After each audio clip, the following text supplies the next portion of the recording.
வணக்கம் அன்பர்களே, வாழ்க வளமுடன் நலமுடன் வாழ்க வையகம். நம்ம சேனல் ஆரம்பிச்ச கொஞ்ச நாள்லயே நல்ல வளர்ச்சி பெற்றிருக்கு. அது கண்டிப்பா உங்களோட பேராதரவு தான். இல்லைன்னா இது சாத்தியமே இல்லை. என் அப்பன் முருகனோட கருணை. அதனால தான் இன்று ஒரு தகவல் சுதாமா யூடியூப் சேனல் இன்னைக்கு நல்ல வளர்ச்சி பாதை நோக்கி போய்கிட்டு இருக்கு. ரீசெண்டாக 2-3 நாளாக வந்து பார்த்தீங்கன்னா, திங்கட்கிழமை எந்தெந்த கோவிலில் கும்பாபிஷேகம் ஆகுதுன்னு சொல்லிட்டு ஒரு தனித்தனி பதிவாகவும் கொடுத்துருந்தேன். இதுல இந்த பதிவு என்னன்னா, எல்லாராலும் எல்லா கும்பாபிஷேகத்துக்கும் போக முடியாது. ஏன்னா எல்லாமே ஒரே நாள். திருச்செந்தூர் மட்டும்தான் காலையில டைமிங். மத்த எல்லாமே பாத்தீங்கன்னாக்கா 9, 10. ஸோ கண்டிப்பா எல்லாராலும் எல்லா கோயிலாலும் போக முடியும். முடிஞ்சவங்க பக்கத்துல தான் இருக்கு 2, 3ன்னா கோயில் போயிட்டு வாங்க. இல்லை அப்புறம் கூட போகலாம். அந்த டைம் போகலனாலும் பரவாயில்ல. அடுத்து மண்டல பூஜை இருக்கு. ஸோ என்னென்ன கோவில் இருக்குன்னு நான் லிஸ்ட் கொடுத்துருக்கேன். திருச்செந்தூர் காலை 6:15 6:50, வல்லக்கோட்டை கந்தழீஸ்வரர் ஆலயம் குன்றத்தூர், அப்புறம் சஷ்டிகந்தர் ஆலயம் வட திருச்செந்தூர், செந்நீர்குப்பம், சென்னை. இந்த 4 கோவிலுமே பார்த்தீங்கன்னா 7ஆம் தேதி தான். மற்ற 3 கோவிலுமே வந்து 9, 10க்குள்ள பண்றாங்க. திருச்செந்தூர் மட்டும்தான் காலையில் 6:15 6:50. அதுக்கு அந்த நாளில் போக முடியலனாலும் அதுக்கு அடுத்த வீக் டேஸில் ஒரு நாள் போயிட்டு வாங்க, கூட்டம் இல்லாத நேரத்தில். ஏன்னா எனக்குமே வந்து ரொம்ப கூட்டம் லட்சக்கணக்கில் வழிகிற கூட்டத்தில் நம்மளால நிம்மதியாக தரிசனம் பண்ண முடியாது.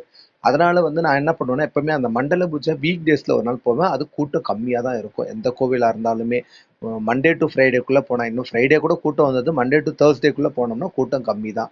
இதுதான் கும்பாபிஷேகம் நடைபெற கோவில்கள்.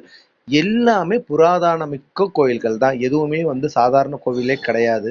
ஸோ ஃபர்ஸ்ட் நம்ம பார்க்க வேண்டியது வந்து பார்த்தீங்கன்னா, குன்றத்தூர் கந்தழீஸ்வரர் ஆலயம். இதோட தனி வரலாறு நான் ஏற்கனவே கொடுத்துருக்கேன்.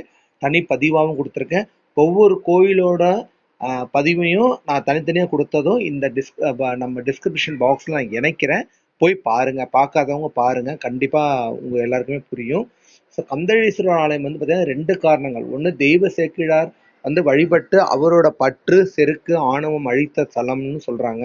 இன்னொன்னு, குன்றத்தூர் முருகர் கோவில் வந்து முருகர் வந்து தங்கி ஒரு முகூர்த்த காலம் தங்கியிருக்கார்.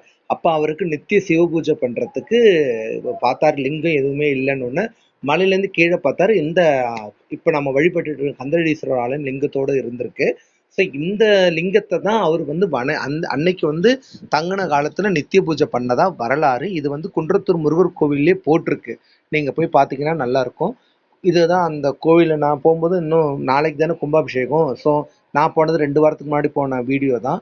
ஸோ இது நல்லாவே இருக்கு. கோவில் நீங்க போய் பாருங்க கண்டிப்பா. ஏன்னா சேக்கிழார் வந்து வழிபட்ட தலம், முருகர் வழிபட்ட தலம், கடவுள்களே வந்து வழிபட்ட தலத்தை நாம போகும்போது நம்மளை பிடிச்சிருக்கிற பற்று, அந்த மலை கண் மாயைன்னு சொல்லிட்டு மும்மலங்களை அகற்றி நமக்கு நல்ல எண்ணத்தையும் நல்ல தெளிவான முன்னேற்றத்தையும் கண்டிப்பா கடவுள் அருள்வார்ன்றது எந்த ஒரு மாற்றமும் இல்லை.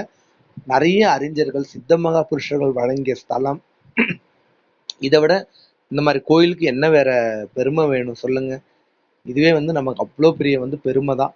நாம இந்த ஸ்தலத்துக்கு பக்கத்துல இருக்கிறதே வந்து பாத்தீங்கன்னாக்கா ரொம்ப வந்து பெருமை. ஏன்னா நான் இருக்கிறது பூந்தமல்லி தான்.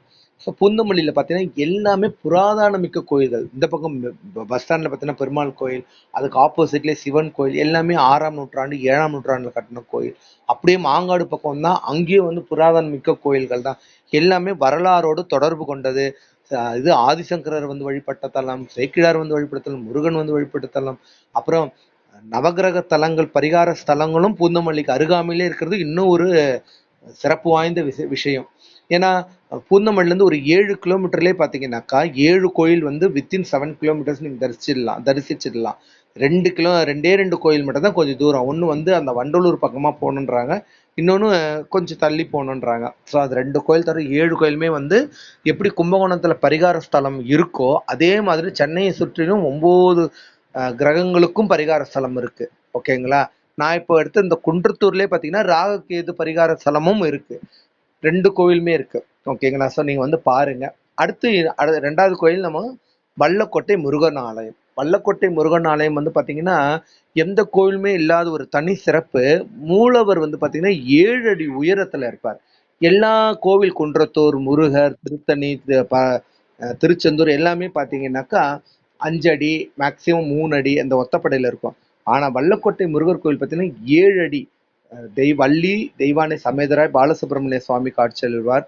அந்த வீடியோ தான் இப்போ போட்டிருக்கேன். இதுவும் வந்து கோவில் கும்பாபிஷேகத்துக்கு முன்னாடி எடுத்த வீடியோ தான். ஏன்னா திருப்பணிகள் நடந்துகிட்டு இருக்கு. இந்த கோவிலுக்கு என்னன்னா நம்ம இழந்த செல்வங்கள் மீட்டு தரும். இது வந்து உற்சவமூர்த்தி வெளியில தான் வச்சு பண்ணாங்க. ஸோ அதை அட்டாச் பண்ணியிருக்கேன். நம்ம இழந்த செல்வங்களை மீட்டு தர்றது. அது என்னைக்கு எப்படி வழிபாடு பண்ணணும் நான் அதை தனி வீடியோல கொடுத்துருக்கேன். இப்போ சுருக்கமா சொல்றேன். வெள்ளிக்கிழமை ஒவ்வொரு வாரமும் வெள்ளிக்கிழமை தொடர்ந்து 7 வெள்ளிக்கிழமை நீங்க போய் வழிபட்டுட்டு வந்தீங்கன்னா செல்வ வளங்கள் நம்மை வந்து சேரும் சொல்லிட்டு நான் சொல்லல, அருணகிரிநாதர் வந்து சொல்லியிருக்கார், விஸ்வாமித்திரர் சொல்லியிருக்கார். ஏன்னா அந்த கதை அப்படி. ஒரு மன்னனை வந்து ஒரு அரக்கன் வந்து ஜெயிச்சிருவான். அந்த மன்னன் வழி என்ன பண்றதுன்னு கேட்டு போனப்ப நாரத முனிவர் சொல்லுவார், நீ வனத்துக்கு போ, அங்க விஸ்வாமித்திரர் உனக்கு வழிகாட்டுவார்னுவாரு. விஸ்வாமித்திரர் சொன்ன பரிகாரம் தான் இது. அவர் வந்து அப்போ வந்து இந்த இடத்துல வந்து அந்த பட்டடி மரத்துக்கீடு தான் இந்த முருகர் இருந்திருக்காரு. அவர் தொடர்ந்து 7 வெள்ளிக்கிழமை வந்தது தான் பண்ணும். கந்த புராணத்துல எவ்வளவு அழகா வந்து நம்ம கச்சியப்ப சிவாச்சாரியர் எவ்வளவு அழகா சொல்லியிருக்காரு பாருங்க. அருவமும் உருவமும் ஆகி அனாதியாய் பலவாய் ஒன்றாய் பிரம்மமாய் நின்ற ஜோதி பிழம்புதோர் மேனியாகி கருணை சேர் முகங்கள் ஆறும் கரங்கள் 12 கொண்டே ஒரு திருமுருகன் வந்து உதித்தனன் உலகம் உய்ய. எவ்வளவு அழகா சொல்லியிருக்காரு பாருங்க கச்சியப்ப சிவாச்சாரியார். 6 அதாவது முருகப்பெருமானுடைய நெற்றி கண்ல இருந்து பிறந்த நெருப்பு பொறிபட்டு 6 குழந்தையாக வந்து நம்ம திருச்செந்தூர் முருகன் அவதரிச்சார். திருச்செந்தூரோட தலைமை எல்லாருக்கும் தெரியும், அந்த சூரனை வதம் பண்றதுதான். பகைவனுக்கே கருணை காட்டி அந்த பகைவனைத்தான் சேவற்குடியாகவும் மயிலாகவும் மாற்றி தன்னுடனே வைத்துக் கொண்டிருக்கிறார் முருகப்பெருமான்.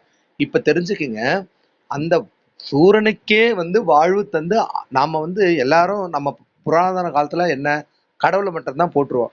ஆனா முருகருக்கு மட்டும்தான் விதிவிலக்கு. முருகரை கும்பிடும்போது நம்ம யாரை சேர்த்து கும்பிடுறோம்? சேவர் கொடியையும் மயிலையும் சேர்த்து கும்பிடுறோம். வேலும் மயிலும் துணைந்தானே நம்ம வந்து பேசுறோம் படிக்கிறோம். அப்படித்தானே நமக்கு ஆஹ் ஆஹ் அருணகிரிநாதர்ல இருந்து பாம்பன் சுவாமிகள் வரைக்கும் எல்லாரும் சொல்லியிருக்காங்க. இன்னொரு சிறப்பு அம்சம் இந்த கோவில்ல இருக்கு. நான் அது தனியா ஷார்ட்ஸும் போட்டிருந்தேன், பதிவும் போட்டிருக்கேன். இந்த கோவிலோட சிறப்பு அம்சம் என்னன்னா, நீங்க முருகரை தரிசிக்கும் போது இறங்கி இறங்கி போய் தரிசிக்கிற மாதிரி இருக்கும்.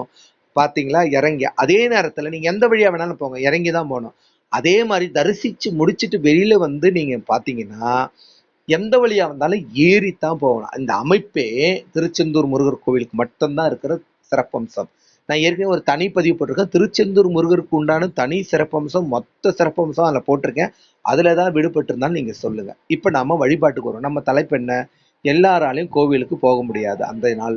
அதனால வீட்டுல எப்படி வழிபாடு பண்றது? இது வந்து ஜெனரல் ப்ரொசீஜர்.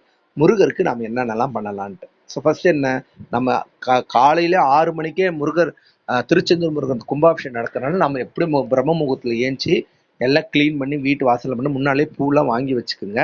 எல்லா சாமி படங்களுக்கு முன்னோர்கள் படம்லாம் போடுங்க. வெளியில 2 தீபம் ஏத்துங்க, கோலம் போடுங்க, கலர் போடுங்க. உள்ளேயும் வந்து பூஜை அறையிலையும் வந்து 2 தீபம் ஏத்துங்க. பூஜை அறையில எத்தனை வேணா ஏத்துங்க, வெளியில 2 தீபம் ஏத்துங்க. ஏத்திட்டு உள்ள வரீங்களா, சாம்பிராணி போடுங்க, ஷட்கோணம் கோலம் அமைச்சு வந்து அதுல 6 தீபம் ஏத்துவோம். அதுவும் நான் வீடியோல இப்ப காட்டுறேன் எப்படி பண்ணணும்ன்ற போட்டோ. ஸோ அதுக்கப்புறம் இதெல்லாம் நம்ம பண்ணி முடிச்சுட்டு அவருக்கு உகந்தது வந்து பார்த்தீங்கன்னாக்கா மலர் வந்து செவ்வரளி மலர். அவருக்கு உகந்த நெய் தீபம் போடுங்க. அதே மாதிரி அவருக்கு உண்டான நெய்வேத்தியம் பார்த்தீங்கன்னா அவருக்கு அந்த பாசி பருப்பு பாயசம், தேன் தெனை மாவு, நாட்டு சக்கரை பால், சக்கரை பொங்கல், கேசரி, எதுவுமே முடியலையா வெத்தலை பாக்கு, வாழைப்பழம், இதுவே அவருக்கு போதுமானது. ஒரு இனிப்பு வேணுங்கிறதுனால வேணும் அட்லீஸ்ட் பால் சக்கரை. இப்ப சொன்ன மாதிரி இதுதான் ஷட்கோண கோலம். ஷட்கோணம் கோலம் அமைக்கணும். அதுல ஒவ்வொன்றுத்திலும் பாத்தீங்கன்னா ச ர ப ந ப ப ரொம்ப வந்து சக்தி வாய்ந்த மந்திரம். இது மந்திர பிரயோகம். இது சாதாரணது கிடையாது. இப்படிதான் வந்து கோலம் போடணும். ஒவ்வொரு லெட்டர்லயும் வந்து இது பண்ணணும், விளக்குகள் ஏற்றணும். அது நான் எங்க வீட்டுல எப்படி ஏற்றிருக்கேன்றதை அடுத்த போட்டோல காமிக்கிறேன் பாருங்க. ஸோ முருகர் படத்துக்கு போட்டுட்டு 6 நெய் தீபம் ஏத்துங்க. அப்படி இல்லைங்க எங்களால 6 நெய் தீபம் ஏற்ற முடியல, 6 நல்லெண்ணெய் தீபம் ஏற்றி நடுவுல ஓம் இருக்கு பார்த்தீங்களா, ஓமுலையும் ஒரு விளக்கு ஏத்துங்க. இப்ப பாருங்க, இது நான் வச்சிருக்கிறது. முருகருக்கு வந்து எப்படி 6 தீபம் அகல் விளக்கு. அகல் விளக்கு நான் நல்லெண்ணெய் தான் ஏற்றிருக்கேன். நடுவுல வந்து எங்ககிட்ட வேல் இருக்கு வெள்ளியில, அதை வச்சுட்டு சுத்தி வந்து செவ்வரளி மலர், சாமிக்கும் செவ்வரளி மலர். சரி, எல்லாம் ரெடி பண்ணி வச்சுட்டோம். எப்படிங்க பூஜை பண்ணணும், அங்க நடக்கிறது நமக்கு எப்படி பலன் வரும்னு கேக்குறீங்களா? கலசத்துக்கு தண்ணி ஊத்துவாங்கல்ல, அதுதானே ஃபைனல் கிளைமேக்ஸ். அந்த கலசத்துக்கு தண்ணி ஊத்துறது நம்ம நேரலையில டிவியில பார்த்துக்கிட்டே இருப்போம். அந்த தண்ணி ஊத்தி அது எல்லாருக்கும் மக்களுக்கு வந்து படுற அந்த நேரத்துல நீங்க வீட்டுல தூப தீபம் காட்டி பூஜை பண்ணலாம். இதுதான் நம்ம வீட்டுல செய்யறது. ஏன்னா அவரை நினைச்சு முருகப்பெருமான் இல்லைங்க, எந்த கடவுளுக்குமே இதுதான் வழிமுறை. நீங்க ஒரு சிவன் கோயில் கும்பாபிஷேகம் போக முடியலையா, அந்த நேரம் காலம் தெரிஞ்சுக்குங்க, எல்லாம் ரெடி பண்ணி வச்சுக்குங்க. இப்ப இவருக்கு ஒரு மெத்தட், 6 தீபம் ஏத்துறோம், இந்த மாதிரி சட்கோண கோலம் போடுறோம். சிவனுக்கு எப்பவும் போல ஒரு நெய் தீபம் ஏத்தினா போதும். ஸோ இதுதான் எல்லா கோவிலுக்கும். முக்கியமா நமக்கு முருகருக்கு வந்து மூல மந்திரம் ஓம் சௌம் சரவணபவ ஸ்ரீம் க்ரீம் க்ளீம் க்ளௌம் சௌம் நமக. அப்புறம் காயத்ரி மந்திரம் ஓம் தத்புருஷாய வித்மகே மகாசேனாய தீமகி தன்னோ சண்முக பிரச்சோதியா. இது ரெண்டும் முக்கியம். அதை விட ரொம்ப ரொம்ப முக்கியமும் சக்தி வாய்ந்த பிரயோக மந்திரம் ஓம் சரவண பவ. 108 முறை, 1008 முறை, எப்படி வேணாலும் சொல்லுங்க. ஜபமாலை இருந்தா ஜபமாலை சொல்லுங்க. அதை தவிர எவ்வளவோ அவருக்கு இருக்கு. திருப்புகழ் இருக்கு, கந்தர் அலங்காரம், கந்தர் அனுபூதி, கந்தர் கலிவன், கந்த சஷ்டி கவசம். அன்னைக்கு சஷ்டி கவசம் ரொம்ப முக்கியம், படிக்கணும். கந்தகுரு கவசம், சண்முக கவசம், குமாரஸ்தம்பம், வேல்மாறல், வேல் வகுப்பு, எவ்வளவு இருக்குங்க அவருக்கு. கச்சியப்ப சிவாச்சாரிய அருளிய கந்தபுராணம் படிக்கலாம். ஸோ முருகர் பதிவுன்னு வரும்போது அருணகிரிநாதரை இல்லாம நம்மளால இது பண்ணவே முடியாது. ஸோ அதனால வந்து அவரை பத்தின ஒரு முக்கியமான பதிகங்களை வந்து நான் இதோட இணைக்கிறேன்னா ரொம்ப முக்கியம், ரொம்ப முக்கியமான பதிவு.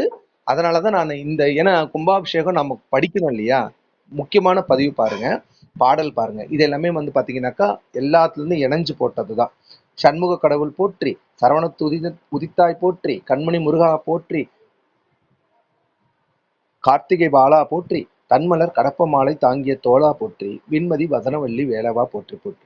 உன்னை ஒழிய ஒருவரையும் நம்புகிறேன், பின்னை ஒருவரை ஆண் பெண் செல்லேன், பன்னிருக்கை கோலப்பா, வானோர் குடைவினை திருத்தருளும் மேலப்பா, செந்தில் வாழ்வே. அஞ்சு முகம் தோன்றின் ஆறுமுகம் தோன்றும், மெஞ்சமரில் அஞ்சல் என வேல் தோன்றும், நெஞ்சில் ஒருகால் இணைக்கி நிர்காலம் தோன்றும் முருகா என்று ஓதுவார் முன். நாளென் செய்யும் வினைதான் என் செய்யும், இனி நாடி வந்த கோல் என் செய்யும், கொடுங்குற்றன் செய்யும் குமரேசரீர் தாளும் சிலம்பும் சதங்கையும் தண்டையும் சண்முகம் தோளும் கடமும் எனக்கு முன்னே வந்து தோன்றினேன். செயல்பட்டழிந்தது செந்தூர் வயல்பொழில் தேம்கடமின் மால்பட்டழிந்தது பூங்கொடியார் மனம் மாமயிலோன் வேல்பட்டழிந்தது வேலையும் சூரனும் வெற்பும் அவன் கால்பட்டழிந்தது இங்கு என் தலைமேல் ஐயன் கையெழுத்தே. செந்தனை கந்தனை செங்கோட்டு வெற்பனை செஞ்சுடர்வில் வேந்தனை செந்தமிழ் நூல் விரித்தோனை விலங்குவல்லி காந்தனை கந்த கடமனை கார்மயில் வாகனை சாம்துணை போது மறவாதற்கு ஒரு தாழ்வில்லையே. பிடிக்குத்துணை திருமின்மலர் பாதங்கள் மேய்மை கொன்றா மொழிக்குத்துணை முருகா எனும் நாமங்கள் முன்பு செய்து படிக்குத்துணை அவன் பன்னீர் தோலும் பயந்து தனி வழிக்குத்துணை வடிவேலும் செங்கோடன் மயூரும் அமே. இவ்வளவுதாங்க. இந்த முக்கியமான பதிகங்கள் எல்லாத்தையும் நான் டிஸ்கிரிப்ஷன் பாக்ஸ்ல தனித்தனி வீடியோவும் போட்டிருக்கேன். அவருக்கு போட்ட எல்லா பதிகங்களும் நான் தனித்தனி வீடியோ இருக்கிறது எல்லாமே டிஸ்கிரிப்ஷன் பாக்ஸ்ல இணைக்கிறேன். எல்லாரும் கும்பாபிஷேகத்துக்கு முடிஞ்சவங்க போங்க, முடியாதவங்க அட்லீஸ்ட் அந்த 48 நாள் மண்டல பூஜைக்காவது போயிட்டு வாங்க. கண்டிப்பா நம்ம வாழ்க்கையில நமக்கு இருக்கிற வறுமை நீங்கி நமக்கு செல்வம் பிறக்கும். நோய் நொடி இல்லாத ஆரோக்கியமான வாழ்க்கத்தை முருகப்பெருமான் நிச்சயம் நமக்கு அருள்வார். நம்ம இன்று ஒரு தகவல் சுதாமா யூடியூப் சேனல் எல்லாரும் சப்ஸ்கிரைப் பண்ணிடுங்க, சந்தோஷம். சப்ஸ்கிரைப் பண்ணவங்களுக்கு என்னோட நெஞ்சார்ந்த வாழ்த்துக்கள், நன்றிகள். பண்ணாதவங்க இனிமே பண்ணலையா பண்ணிட்டு பாருங்க, பெல் பட்டன் அழுத்துங்க, ஃப்ரெண்ட்ஸுக்கு ஷேர் பண்ணுங்க. ஏன்னா நிறைய தகவல் நான் கோவிலை பத்தி தான் போட்டிருக்கேன். ஸோ கோவிலில் போகாதவங்களாம் அந்த பதிவை பார்த்தாலே உங்களுக்கு தெரியும். சப்ஸ்கிரைப் பண்ணீங்கன்னா எல்லா வீடியோவுமே உங்களுக்கு வந்துடும், நீங்க செக் பண்ணி பார்த்துக்கலாம். தனித்தனி வீடியோவும் போடுறேன். ஸோ ரொம்ப பிடிச்சிருக்குன்னு நினைக்கிறேன். நன்றி.